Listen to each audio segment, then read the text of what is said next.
मैं आपका अपने YouTube चैनल पे स्वागत करता हूं। आज की जो हमारी टॉपिक है, मैंने आज आपको ब्लड पढ़ाऊंगा।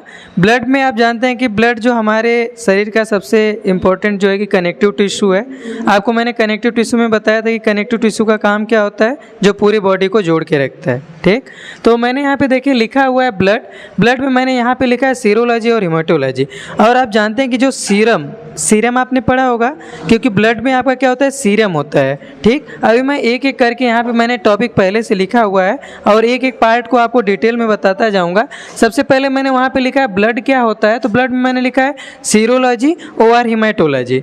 हिमेटोलॉजी से आप परिचित हैं कि हिमेटोलॉजी क्या कहते हैं। हिमेटोलॉजी के अंतर्गत हम क्या कहते हैं, ब्लड का या रक्त का क्या करते हैं, अध्ययन करते हैं। और सीरम भी उसी का एक पार्ट है, रक्त का ही एक पार्ट है। तो हम सीरोलॉजी और हिमेटोलॉजी को एक साथ पढ़ते हैं। तो इसमें मैंने कुछ आपके ब्लड के बारे में जो कुछ बेसिक उसके फंक्शंस हैं और उसका बेसिक कुछ नेचर है और उसके कुछ आपके जो कुछ फंक्शंस हैं और किस स्टेट में रहता है, मेल और फीमेल में कितना पाया जाता है, इन सब टॉपिक के बारे में आज हम अध्ययन करेंगे, जो कि आपके एग्जाम के व्यू से काफ़ी इंपॉर्टेंट है। देखिए मैंने यहाँ पे जो लिखा हुआ है, यहाँ पे जो ब्लड का मैंने यहाँ पे कंपोजिशन लिखा हुआ है, आप देखेंगे ब्लड के कंपोजिशन में मैंने प्लाज्मा लिखा है, ब्लड कार्पोसेल्स लिखा है और उसमें क्या क्या चीज़ें होती हैं, इन सारी चीज़ों को मैंने यहाँ पे डिस्क्राइब किया हुआ है, जो कि आपके एग्जाम में हमेशा पूछा जाता है कि किस ब्लड कार्पोसेल्स का कितना वर्क होता है, कितने साल तक जीवित रहती हैं। ये सारी चीज़ों के बारे में आज अध्ययन करेंगे, क्योंकि इन सब सारे क्वेश्चंस को मैंने भी एग्जाम में फेस किया हुआ है।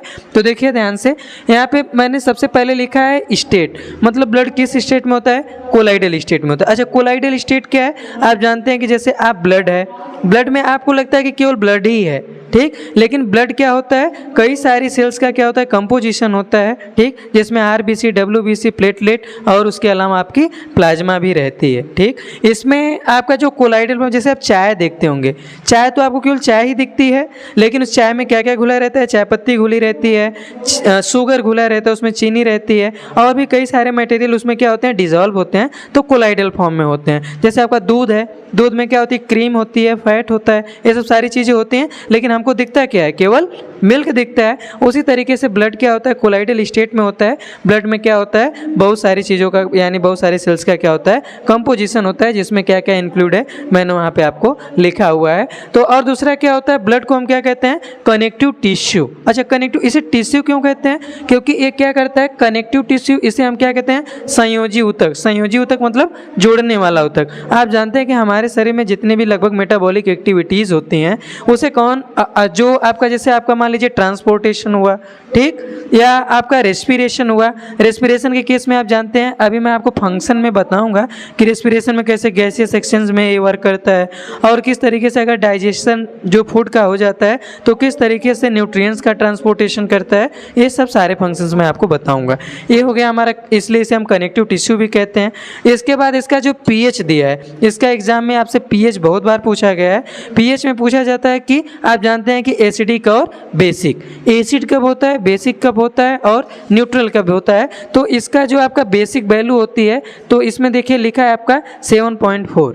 ठीक, ब्लड का जो पीएच होता है बहुत बार पूछा जाता है, ब्लड का पूछा जाता है, स्वेट का पूछा जाता है, कई सारी चीज़ों का पूछा जाता है, लेकिन मैंने यहाँ पे आपको ब्लड पढ़ा रहा हूँ, तो ब्लड का पीएच जो होता है 7.4 होता है। इसके बाद इसमें देखिए जो आपकी क्वांटिटी होती है मेल और फीमेल में, ये डिफरेंट होती है। मेल में इसकी संख्या क्या होती है, ज़्यादा होती है, जबकि फीमेल में इसकी संख्या क्या होती है, कम होती है। ये क्यों कम होती है, क्योंकि फीमेल के अंदर क्या होती है, आयरन कम मात्रा में पाया जाता है। जब आयरन कम होगा तो हीमोग्लोबिन भी कम होगा, और हीमोग्लोबिन जब कम होगा तो आपके ब्लड का भी क्या होगा, फॉर्मेशन कम ही होगा। ठीक है, तो आपका ये हो गया कि ये पूछा जाता है कि आपका कितना ब्लड आपके मेल में पाया जाता है और कितना ब्लड आपके फीमेल में कितना अवेलेबल होता है। तो इस तरीके से मेल और फीमेल में आपके ब्लड जो है कि 5.5 लीटर मेल में और फीमेल में आपका 5 लीटर अप्रॉक्सीमेट पाया जाता है। इसके बाद यहाँ पे लिखा है स्टोर। फार्मेशन में आप जानते हैं 2 पॉइंट्स आपका है। एक इसका जो ब्लड का जो फार्मेशन होता है, एक पॉइंट मुझसे छूट गया, मैं आपको बता दे रहा हूँ। फार्मेशन आपका एक बोन मैरो से होता है। बोन मैरो आप जानते होंगे कहाँ होती है, कहाँ पे होती है बोन मैरो, और दूसरा आपके होता है लीवर से। लीवर और बोन मैरो। आप जानते हैं कि बोन मैरो क्या होता है, आपके हड्डियों के बीच में जो खाली स्थान होता है, जैसे आप लोगों ने कभी अगर चिकन वगैरह खाया होगा, ये चिकन खाने के लिए मैं आपको प्रोसीड नहीं कर रहा हूँ कि आप जाके यहाँ से चिकन खाइए, लेकिन कम से कम जो बोन मैरो होती है उसे बताने के लिए मैंने आपको बताया कि कभी कभार आप देखे होंगे आपके भी हड्डियों के बीच में खाली स्थान है। ठीक, जिस तरीके से आपने चिकन वगैरह में या किसी भी जब एनिमल को आपने देखा होगा तो उसमें आपको हड्डियों के बीच में जाएंगे तो उनके हड्डियों के बीच में क्या होता है, खाली स्थान होता है। ठीक, कभी देखे होंगे खूब, उसको आप बहुत बेहतरीन तरीके से खाते भी होंगे। ठीक, तो बोन मैरो होती है जहाँ पे क्या होता है, ब्लड का फॉर्मेशन होता है। और जो छोटे बच्चे होते हैं, जो इन्फेंट होते हैं, उनमें क्या होता है, उनका निर्माण, क्योंकि उनकी बोन मैरो अच्छे से काम नहीं करती रहती या काम भी करती है तो, लेकिन ब्लड का फॉर्मेशन कहाँ होता है, उनके लीवर में होता है। यानी जो छोटे बच्चे होते हैं उनमें ब्लड का फॉर्मेशन कहाँ से होता है, लीवर से होता है। जबकि जो आपके एडल्ट हैं उनमें फॉर्मेशन कहाँ से होता है, बोन मैरो से होता है। बोन मैरो कहाँ होता है, मैंने आपको बताया, जो आपकी हड्डियों के बीच में खाली स्थान होता है। ठीक, ये पॉइंट छूट गई थी, फॉर्मेशन होता है। इसके बाद स्टोर कहाँ होता है, आपने पढ़ा होगा, एक नंबर के क्वेश्चन में पूछा जाता है कि ब्लड बैंक किसे कहते हैं, पढ़ा होगा आप लोगों ने। तो ब्लड बैंक का कौन सा, हमारा स्प्लीन, जिसे हम क्या कहते हैं, प्लीहा कहते हैं। ये हमारा ब्लड जो होता है वो हमारे स्प्लीन में क्या होता है, स्टोर होता है। ठीक, हमारे स्टमक वाले रीजन में स्प्लीन पाया जाता है, जहाँ पे ब्लड क्या होता है, स्टोर होता है। इसके बाद इसे ग्रेवयार्ड ऑफ द सेल भी कहते हैं। ग्रेवयार्ड यानी कब्रिस्तान। जो हमारी कुछ सेल्स जो मरती हैं वो कहाँ पे आकर के रहती हैं, जो जैसे सेल्स जो मर जाती हैं तो कहाँ पे आके डाइजेस्ट होती हैं, ग्रेवयार्ड ऑफ द सेल। यानी इसे हम blood bank of the cell and graveyard of the blood भी कौन है, हमारा प्लिया यानी स्प्लीन, जिसे हम तिल्ली कहते हैं। ठीक, ये क्या करता है, ये ब्लड को स्टोर भी करके रखता है और साथ ही साथ जो ब्लड सेल्स रप्चर हो जाती हैं, जो डेड हो जाती हैं, उन्हें भी स्टोर करके रखता है। ठीक, आप जानते हैं कि जो आपकी आरबीसी होती है, अभी मैं बताऊंगा कि किस सेल्स में आपका न्यूक्लियस होता है, किस में नहीं होता है, वो आपके अगले वीडियो में डिस्कस करूंगा। लेकिन कुछ चीज़ें हैं जो यहाँ पे बताना ज़रूरी है। मैं बता दे रहा हूँ कि जो आपका आरबीसी होता है उसमें लाइसोसोम नहीं पाया जाता। और आप जानते हैं कि जब आपको मैंने सेल्स पढ़ा रहा था तो उसमें बताया था कि लाइसोसोम का फंक्शन क्या होता है जी, इसे क्या कहते हैं, suicidal bag of the cell कहते हैं। जो क्या करते हैं, जो भी आपके शरीर में डेड सेल्स होती हैं, रप्चर सेल होती हैं या किसी भी तरीके से की जो डैमेज सेल्स होती हैं, उन्हें क्या करता है, डाइजेस्ट कर जाता है। ठीक, तो आरबीसी में आपका वो पाया नहीं जाता। ठीक, तो जिसके कारण आपके स्प्लीन में ही क्या होती हैं, डेड होने के बाद वो स्टोर होती रहती है। और सेल्स में आपके डब्ल्यूबीसी और आरबीसी में होता है, जैसे कि वहीं डब्ल्यूबीसी और प्लेटलेट में होता है, जिससे वो आपके लाइसोसोम द्वारा ही क्या कर दी जाती हैं, भक्षण कर ली जाती हैं। ठीक है, ये आपका, इसमें आपका कोलेस्ट्रॉल जिसे हम फैट के रूप में भी जानते हैं, कितनी मात्रा रहती है, 200 ग्राम डेसीलीटर दिया है, लीटर नहीं, ध्यान दीजिएगा, 200 ग्राम होना चाहिए डेसीलीटर। ठीक, डेंसी सेंटीमिली ये आपके यूनिट है। और हीमोग्लोबिन कितना होता है मेल के अंदर, 14 ग्राम पर डेसीलीटर, और फीमेल के अंदर आपका 13 ग्राम पर डेसीलीटर। यही हीमोग्लोबिन की मात्रा जब घट जाती है तो आपने देखा होगा, कभी कभार लोगों से सुनते हुए कहते हैं जब भी हम पढ़ने जाते हैं हमको नींद आने लगती है। ठीक, ये सबके केस में है, मेरे भी केस में है, मैं भी जब पढ़ने जाता हूँ तो मुझे नींद लगने लगती है। लेकिन मैंने इसका कारण जाना कि अगर आपके अंदर आयरन की कमी है तो जैसे ही कॉपी लेंगे, कॉपी लेकर के जैसे पढ़ना शुरू करेंगे, या कोई भी काम, पढ़ाई का ही काम नहीं, कोई भी काम करेंगे, 10 मिनट बैठेंगे, कहेंगे अरे कमर दर्द करने लगा, या फिर 10 मिनट के लिए बुक लेके बैठते हैं तो कहने लगते हैं कि अरे पढ़ाई में मन नहीं लग रहा, अब सोने जा रहे हैं, बहुत देर से पढ़ रहे हैं। तो आप अगर फिजिकली बहुत अच्छे हैं तभी आपको इन सब चीज़ों पे ध्यान देना बहुत ज़रूरी है, नहीं तो आप मेंटली इनएक्टिव हो जाएंगे। क्यों? क्योंकि अगर आपका क्या होता है, जैसे आपका पढ़ने का मन है, आपका पढ़ने का खूब मन करता है कि आज हम 2 घंटे पढ़ेंगे, 4 घंटे पढ़ेंगे, 6 घंटे पढ़ेंगे, लेकिन पढ़ते 1 भी घंटे नहीं। क्यों? क्योंकि हो सकता है कि आपके शरीर में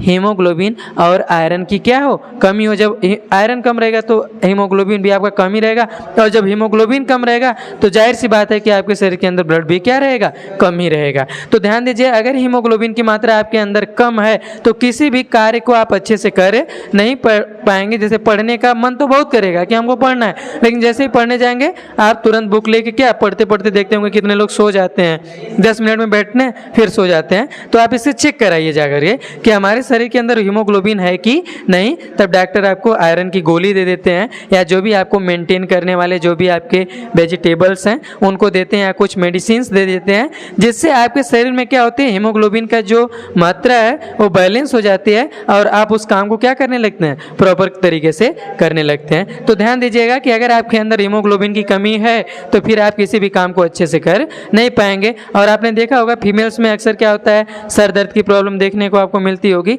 या किस कमजोरी या वीकनेस सबसे ज़्यादा देखने को मिलती होगी। तो उनके अंदर ऑलरेडी आप देख ही रहे हैं हीमोग्लोबिन कम ही है, इसीलिए ब्लड का यहाँ पे क्या होता है, अमाउंट भी कम ही होता है। ठीक, अगला क्या दिया, यहाँ पे मैंने हीमोग्लोबिन और आयरन लिखा है। इसके बाद एक क्वेश्चन आता है कि ब्लड सर्कुलेशन की खोज किसने किया था। ठीक, तो पूछा जाता है कि ब्लड सर्कुलेशन की खोज किसने किया था। तो ब्लड सर्कुलेशन की खोज किया था, यहाँ पे लिखा है कि ब्लड सर्कुलेशन यानी जो रक्त परिसंचरण जिसे हम कहते हैं, इसकी खोज विलियम हार्विन ने की थी। यानी जो हमारे शरीर में जो रक्त एक स्थान से दूसरे स्थान पे ट्रांसपोर्टेशन होता है ब्लड का, वो या सर्कुलेशन होता है, तो उसकी खोज किसने किया था, विलियम हार्विन ने। ये सब पॉइंट्स आपको समझ में आ गया। अब देखिए जो सबसे इंपॉर्टेंट फंक्शन है आपका, फंक्शन ऑफ ब्लड। वैसे तो बहुत सारे फंक्शंस हैं ब्लड के, ठीक, हार्मोन्स को लेकर के, ट्रांसपोर्टेशन ऑफ हार्मोन्स भी है हमारे ब्लड में। जो भी आपके इंडोक्राइन ग्लैंड्स होती हैं, आप जानते हैं 2 ग्लैंड्स होती हैं, इंडोक्राइन और एक्सोक्राइन। तो इंडोक्राइन जितने भी ग्लैंड्स होती हैं उनसे जो भी हार्मोन सिक्रीट होता है वो आपके ब्लड के द्वारा ही होता है। फिर भी मैंने कुछ चीज़ें लिखा है। सबसे पहली बात है टेम्परेचर मेंटेन, यहाँ पे मैंने लिखा है। सबसे जो पहली पॉइंट है, ध्यान दीजिए इधर, जो पहली पॉइंट है वो क्या है, टेम्परेचर मेंटेन। आप जानते हैं कि हमारी बॉडी में क्या होता है, ब्लड हमेशा क्या रहता है, सर्कुलेट होते रहता है, जिससे हमारे बॉडी का क्या होता है, टेम्परेचर मेंटेन रहता है। और हमारे बॉडी का टेम्परेचर कितना होता है, 37 डिग्री सेंटीग्रेड। तो हमारे बॉडी में अगर टेम्परेचर मेंटेन है तो ब्लड सर्कुलेशन के कारण हमारी बॉडी में ब्लड क्या होता है, हमेशा सर्कुलेट करता रहता है और हमारे बॉडी का जो टेम्परेचर है वो मेंटेन रहता है। ठीक, इसके बाद क्या लिखा है, ट्रांसपोर्टेशन ऑफ न्यूट्रिएंट्स। अभी मैंने बताया कि जो आपका डाइजेस्टेड फूड होता है, डाइजेशन में आपने 5 पॉइंट्स लिखा था, 5 स्टेप्स लिखा था, उसमें आपका एक पॉइंट्स कौन सा था, इसमें आपने एक पढ़ा था इजेशन, सबसे पहले इजेशन, उसके बाद डाइजेशन, फिर आपने एक पॉइंट उसमें पढ़ा था एसिमिलेशन। एसिमिलेशन क्या होता है, जब आपका डाइजेस्टेड जो फूड होता है वो ब्लड में मिक्स होकर के आपकी बॉडी में ट्रांसपोर्ट होता है, तो उसे हम क्या कहते हैं, एसिमिलेशन। तो आपका फंक्शन हो गया ट्रांसपोर्टेशन ऑफ न्यूट्रिएंट्स का, यानी जो भी हमने फूड लिया है, कार्बोहाइड्रेट के रूप में, फैट के रूप में, प्रोटीन के रूप में, मिनरल्स के रूप में, जो भी लिया है वो हमारे आंत यानी इंटेस्टाइन से होते हुए ब्लड में मिक्स हो जाता है, जिसे एसिमिलेशन कहते हैं, और हमारे पूरे बॉडी में क्या होता है, वो रन करता है। फिर क्या लिखा है, गैसियस एक्सचेंज। मैंने आपको ध्यान होगा जब रेस्पिरेशन पढ़ा रहा था तो उस समय पढ़ा रहा था कि जो हमारे लंग्स में ऑक्सीजन होती है, ऑक्सीजन को हमारा ब्लड ले करके जाता है और CO2 को क्या करता है, ले करके आता है। यानी हमारे लंग्स में क्या होता है, गैसियस एक्सचेंज होता है with the help of blood, क्योंकि ब्लड में जो हीमोग्लोबिन होता है वही ऑक्सीजन के साथ क्या करता है, बॉन्ड बनाता है। खैर वो आपके रेस्पिरेशन का प्रोसेस है, उसे मैं बाद में बताऊंगा। यहाँ पे क्या होता है, गैसियस एक्सचेंज होता है। यहाँ पे जितनी बेसिक चीज़ें मैं आपको वही बता रहा हूँ, जिससे कि वीडियो थोड़ी लंबी ना हो और जो आपके एग्जाम में पूछा जाता है। ठीक, इसके बाद आपका दिया है ट्रांसपोर्टेशन ऑफ एक्सक्रीटरी प्रोडक्ट। यहाँ पे प्रोडक्ट लिखा हुआ है। एक्सक्रीटरी प्रोडक्ट का मतलब जो आपके उत्सर्जी पदार्थ होते हैं, या जो अनवांटेड मटेरियल होते हैं, या जो वेस्ट प्रोडक्ट होते हैं आपकी बॉडी में, वो आपकी बॉडी से क्या होते हैं, बाहर निकलते हैं। आप जानते हैं कि हमारे किडनी में क्या होता है, फिल्ट्रेशन का वर्क होता है। हमारे शरीर में जो भी ब्लड में डिजॉल्व वेस्ट प्रोडक्ट होते हैं वो हमारे शरीर से क्या होते हैं, बाहर निकलते हैं, जो कि ब्लड के द्वारा ही ट्रांसपोर्ट होता है। फिर इसके बाद आपका मैंने ये आपके कुछ फंक्शन थे, जो मेन फंक्शन थे मैंने बताया। इसके बाद देखिए इधर मैंने आपको ब्लड का कंपोजिशन बताया हुआ है। ठीक, ब्लड का कंपोजिशन क्या होता है, ब्लड में क्या होती है, प्लाज्मा होती है और ब्लड कार्पोसेल्स होते हैं। अब जो फंक्शंस है उन्हें मैंने आपको बता दिया। अब एक क्या है, ब्लड के कुछ कंपोजिशन है। कंपोजिशन का क्या मतलब होता है कि ब्लड आपका किससे मिल करके बना हुआ है। तो आप ध्यान से देखेंगे, मैंने इसमें लिखा है प्लाज्मा और क्या लिखा है, ब्लड कार्पोसेल्स। ध्यान से समझिएगा, यहाँ से आपके एग्जाम में ढेर सारे क्वेश्चंस आपके पूछे जाते हैं। तो इसमें लिखा है प्लाज्मा में मैंने 2 चीज़ें लिखी हैं, एक फाइब्रोनेजन और दूसरा क्या लिखा है, प्रोथ्राम्बिन लिखा है। ये ब्लड को क्या करते हैं, गाढ़ा करते हैं। जैसे जिसके ब्लड में ज़्यादा रहेगा उसका ब्लड उतना ही गाढ़ा रहता है। इसका जो फंक्शंस होता है इसको बाद में बताऊंगा। इसका जो मेन पार्ट होता है प्लाज्मा में, आप कभी भी अगर आपको कोई जांच करानी होती है, पैथोलॉजी पे जाते हैं, तो आपको जब टेस्ट ट्यूब में ब्लड को लिया जाता है तो उस दौरान हम उसे क्या करते हैं, उस ब्लड से जो आपके कार्पोसेल्स होते हैं और जो आपकी प्लाज्मा होती है उसे अलग कर देते हैं, जिसे हम क्या कहते हैं, सीरम कहते हैं। इसीलिए मैंने यहाँ पे सीरोलॉजी लिखा था पहले ही। तो ब्लड से क्या करते हैं, हम सीरम को अलग कर लेते हैं और कार्पोसेल्स क्या होती है, नीचे बैठ जाती है। तो आपकी बॉडी में जो भी जांच होती है, क्योंकि आपकी ब्लड सेल्स क्या होती हैं, रप्चर होती रहती हैं, डेड होती रहती हैं, उनका क्या होता है, एक जीवन काल होता है। लेकिन सीरम क्या होता है, ये हमेशा जो है कि जिंदा रहता है। इसमें क्या होती है, ब्लड मिलता रहता है, जो ब्लड सेल्स रहती हैं वो मिक्स होती रहती हैं और ट्रांसपोर्टेशन होता रहता है। तो इसमें मैंने देखा है कि प्लाज्मा कितने % होती है, आपका 60%, और आपके ब्लड कार्पोसेल्स कितने होते हैं, आपके 40%। तो इसमें आपका जो क्वेश्चन पूछा जाता है, कभी कभी ये पूछा जाता है कि जो ब्लड का कंपोजिशन होता है उसमें सबसे ज़्यादा मात्रा में क्या होता है, प्लाज्मा होता है, फिर उसके बाद आपके ब्लड कार्पोसेल्स होती हैं। लेकिन एक बार क्वेश्चन पूछ लिया गया था कि ब्लड कार्पोसेल्स में सबसे ज़्यादा मात्रा किसकी रहती है, तो वहाँ पर भी कुछ बच्चों ने कौन सा आंसर लगाया था, आपका प्लाज्मा ही लगा दिया था, जबकि क्या पूछा गया था, ब्लड कार्पोसेल्स में। तो जो मैंने बताया कि प्लाज्मा वाला कितना % होता है, 60%, जो कि एक कलरलेस फ्लूइड है।